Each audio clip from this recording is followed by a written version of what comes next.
హైదరాబాద్లో పారిశుద్ధ్యం పడకేసింది. చాలా చోట్ల రోడ్ల మీదే చెత్త కుప్పలు దర్శనమిస్తున్నాయి.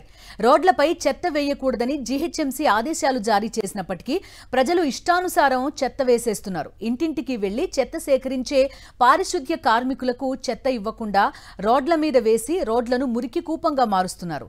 సీసీ కెమెరాలు చూసి ఫైన్లు వేయాల్సిన శానిటేషన్ అధికారుల పర్యవేక్షణ సైతం లోపించింది. రోడ్ల మీద చెత్త వేయడం వల్ల అనేక అనారోగ్య సమస్యలు వస్తున్నాయని ప్రజలు ఆందోళన వ్యక్తం చేస్తున్నారు. నగరంలో పడకేసిన పారిశుద్ధ్యంపై మరింత సమాచారం మా ప్రతినిధి సాయి కిరణ్ అందిస్తారు.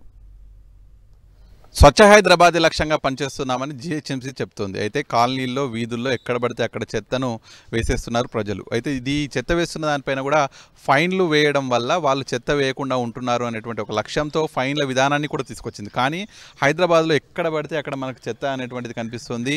ఈ చెత్త వేయడానికి ఒక స్పెసిఫిక్ ప్లేసెస్ చెత్త బిన్స్ ఏర్పాటు చేసినప్పటికీ కూడా ప్రజలు వాళ్ళ కన్వీనియంట్ ప్రదేశాలలో ఆఫీసులకు వెళ్ళే సమయంలో వాళ్ళ ఇంట్లో ఉన్నటువంటి చెత్తను ఈ విధంగా ప్లాస్టిక్ కవర్స్లలో తీసుకొచ్చి విసిరడం ఇవన్నీ కూడా చేస్తున్నారు. దీనివల్ల స్థానికంగా అనేక ఇబ్బందులు వస్తున్నాయి. దోమలు, అలాగే చెత్త చెదరం, ఈ మురికి ఇదంతా కూడా తయారైపోతుంది. వర్షం వచ్చినప్పుడైతే వీటి నుంచి వచ్చేటువంటి స్మెల్ కావచ్చు, వచ్చేటువంటి బురద నీరు ఇవన్నీ కూడా స్థానిక ప్రజలకు చాలా తీవ్రమైనటువంటి ఇబ్బందులకు గురిచేస్తుంది. మనం అనేక చోట్ల హైదరాబాద్లో ఇప్పటివరకు చూసాం. సో కొంతమంది కాలనీ వాసులు ఉన్నారు. చెప్పండి, మీ కాలనీ పేరేంటి, మీ పేరేంటి, ఇక్కడ ఉన్నటువంటి ఇబ్బంది?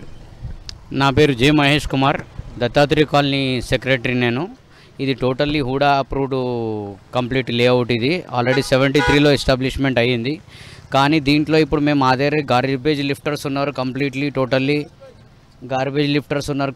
టోటల్లీ కానీ మొత్తం క్లీనింగ్ అవుతుంది. కానీ ఇది ఒక డస్ట్బిన్ అనేది ఇక్కడ నుంచి ఎన్నో సంవత్సరాల నుంచి పేరుకపోతుంది.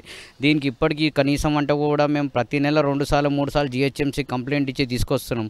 దీన్ని రావడం కారణం ఏంది అంటే ఈ సరౌండింగ్ ఏరియా వాళ్లకు కరెక్ట్గా లేనందువల్ల ఇక్కడ వచ్చి తీసుకొచ్చి డంప్ చేసి వెళ్ళిపోతున్నారు. బండి మీద వచ్చే వాళ్ళైనా సరే, ఈ మన బ్యాగ్ల ఫ్యాక్టరీస్ వాళ్ళైనా సరే రెగ్యులర్గా రోజు క్లీన్ చేసేసినా కూడా మళ్ళీ నెక్స్ట్ డే ఇమీడియట్లీ వచ్చేసి ఈ చెత్త పడిపోతుంది మా కాలనీలో.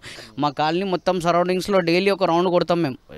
ఆల్రెడీ 2 డంపింగ్ 2 బండ్లు కూడా వస్తాయి, తీసుకుపోతాయి. స్ట్రిక్ట్లీ ఇన్స్ట్రక్షన్స్ కూడా అందరికి ఉన్నాయి. అందరు పేమెంట్ చేసుకోవాలన్నా వాళ్ళకి ఏదైనా చేసి లేవట్టుకోవాలి. కానీ ఇది మా కాలనీ వాసులతో అయితే ఒక 10% కూడా లేదు. ఆల్మోస్ట్ 100% బయట సరౌండింగ్స్ వాళ్ళు వేయడమే అని చెప్పి 100% కన్ఫర్మ్ అయింది.